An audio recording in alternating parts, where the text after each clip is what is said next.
Hi guys, thanks for tuning in to another video on ForgottenWeapons.com. I'm Ian. I'm here today at the James Julia Auction House. I'm taking a look at a couple of the guns that they're going to be selling in their October of 2016 firearms auction. And specifically, what I want to talk about today is actually these two models of firearm more than these two specific examples themselves, although these are both really excellent examples of these guns. They are the MP44 or Sturmgewehr and the AK-47 or AKM. In this case, a Type 56 Chinese milled AK. These really are the two most iconic assault rifles of the 20th century.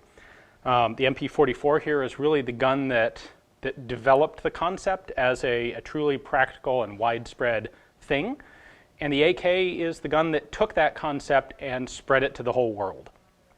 So what the basic concept here is a reduction in power from a full-size rifle cartridge, which you're looking at a 150 to 200 grain bullet, traveling at 2,600 to 2,800 feet per second, and reducing both the velocity and the bullet weight. So the bullet weight goes down to, well, in the case of both of these, about 125 grains, and the velocity drops to 23 to 2,400 feet per second, maybe 22 to 2,400.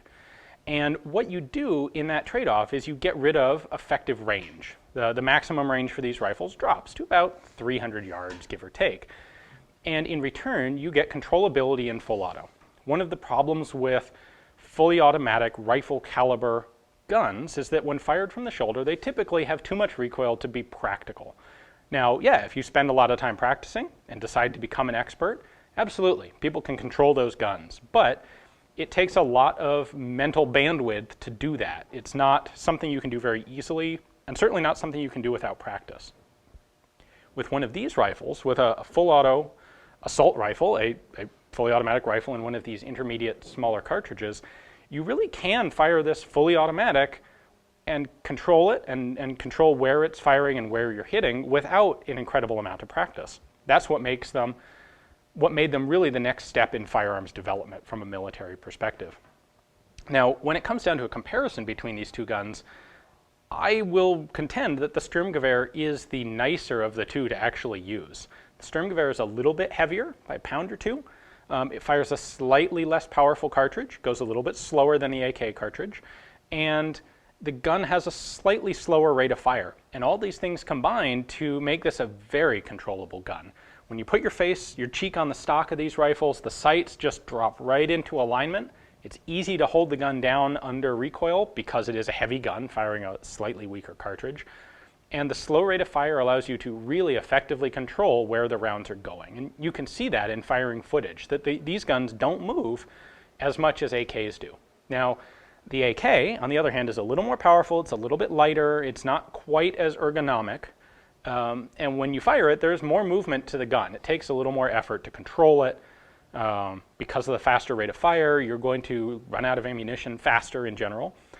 However, the AK brought to the table a level of durability and complete lack of maintenance, really, that the Sturmgewehr doesn't have. The Sturmgewehr is a fully stamped rifle. Most of the main components on this thing are stamped sheet metal, and they were actually deliberately made with a service life. It was understood that these guns will not run forever. Eventually, they will wear out. And the idea in Germany, when these were being manufactured, was that the service life was, frankly, longer than the expected length of the war. You know, if someone actually fired enough ammunition through one of the Sturmgewehrs to wear it out, well, fantastic. It's amazing that they survived that long and were in that much combat. We'll just give them another rifle, problem solved.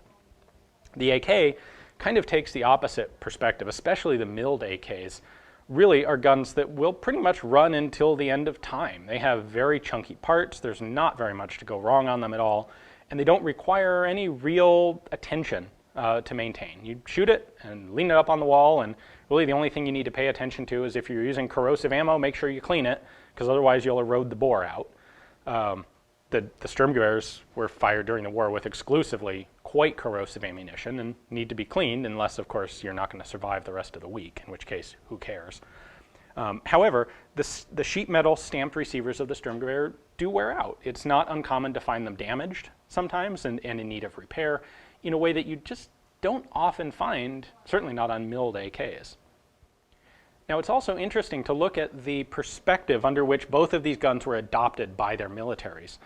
With the Sturmgewehr, the idea was kind of to turn every rifleman into both a rifleman and a light machine gunner. There's a very interesting, I find fascinating, early trials report, a combat report from one of the very first units to get Sturmgewehrs. And what they reported is they had gone from a group, they had 86 men, I believe, in the unit, with, I think, 12 MG42s and the rest of the men armed with Mausers. And they refitted with their new Sturmgewehrs, and they dropped down to 4 MG42s, and everybody else in the unit got an STG, or an MP43 at that point. And they went into combat. They were fighting day in, day out in Russia. And what they found was on the attack, when they're moving forward, they specifically detail an advance of about 100 yards or 100 meters that they conducted onto a Russian position. And what they noted was they never had to stop. The German troops were able to keep moving through the entire attack, all 100 yards, and take the enemy position. Where with their old Mausers, they would have had to stop a couple times to reload because they only had 5 rounds. With a 30-round magazine in this case, it would have been used primarily on semi-automatic. They were able to maintain fire while moving all the way to this objective, which led to far fewer casualties because they were able to get there faster, they were able to keep the enemy's head down more effectively. And then on the retreat, when they had been, if you were retreating under fire in a typical German unit in World War II with Mauser rifles and MG42 or 34 mounted machine guns, the machine guns would cover the riflemen. And then at some point, the machine guns had to pick up and move backwards, relocate to a new position rearward. When they packed up, a substantial, in fact, the majority of the unit's firepower was unavailable, and it left everyone vulnerable. With the Sturmgewehrs, this report specifically mentions that it effectively turned every rifleman into a light machine gunner. There was no vulnerable period during a combat retreat. They were, you can do fire and movement where a couple guys are moving while a couple guys are covering them, and the guys covering have the same firepower capacity as if they had machine guns. So the Germans really saw this as a rifle made more effective in semi-auto, where the Russians, on the other hand, developed the AK as a submachine gun in tactical terms, really. The Russians had transitioned largely to submachine guns at the end of World War II. They had the PPS-43, which was an extremely fast and cheap to manufacture submachine gun, which is actually a far better submachine gun than you would expect just looking at it. And when they developed the 7.62x39 cartridge, they recognized that this was a more powerful cartridge than a pistol round, but they were developing a replacement for the PPS-43. That's what the AK was supposed to do. And in that guise, what it was intended for was close-range combat, primarily in full auto, firing bursts.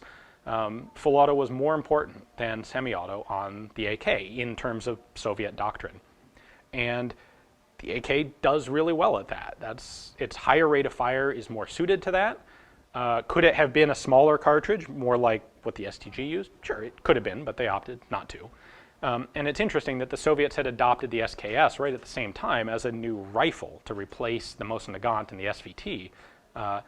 And the SKS, as soon as the stamped receiver AKs were figured out and in production, the SKS was cut off. They were deemed obsolete. They stopped producing them and realized that the AK, which they had developed as a submachine gun concept, really could do everything that the SKS could and would stand in as a rifle. So the two countries came at this approach kind of from opposite directions. The Germans developed a lighter, handier, a rifle with a rifle that had more volume of fire than a bolt action, where the Russians were adopting a submachine gun that had a heavier cartridge than their 9mm or, well, than their 7.62 Tokarev submachine guns. So it's very interesting to consider these two from those two different perspectives. And ultimately, obviously, the AK is, time has proven, the AK is the better of the two guns.